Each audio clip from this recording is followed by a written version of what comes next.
Қайырлы күн достар, каналыма қош келдіңіздер. Бүгін сіздермен қызанақтан жасалатын өте оңай және тез дайын болатын суп пюренің рецептісімен бөліскім келіп отыр.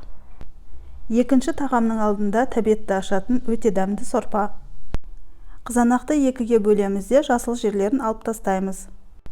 Үккіштің ең үлкен бөлігінен қызанақты өткіземіз. Қабығын алып тастаймыз, оны сорпаға қоспаймыз. Табамызға сары май және кішкене сұйық май құйып, ертіп аламыз. Ұн қосып 1-2 минут қуырамыз. Томат пастасын салып, тағы да қуырып аламыз. Массамыз 1 келкі болу қажет. Су құйып, бәрін 1 келкі болғанша араластырамыз.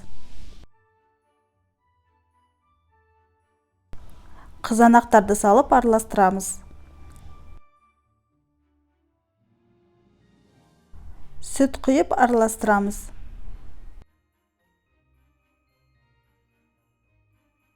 Қалағанымызша су құямыз. Егер қоюлау болғанын қаласаңыз, азырақ су құйыңыз. Тұз салып, сорпамызды 10 минуттай қайнатып аламыз.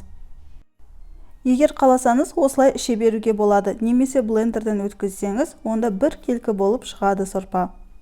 Осымен сорпамыз дайын болды. Өте тез және оңай жасалады. Ауызашарларда жасауға әбден болады. Сорпаның үстіне үккіштен өткізілген сырмен ұсынуға болады. Менің каналыма тіркеліп, лайк және комментарий қалдыра кетіңіздер. Сіздермен болған баршын келесі видеоларда жүздескенше.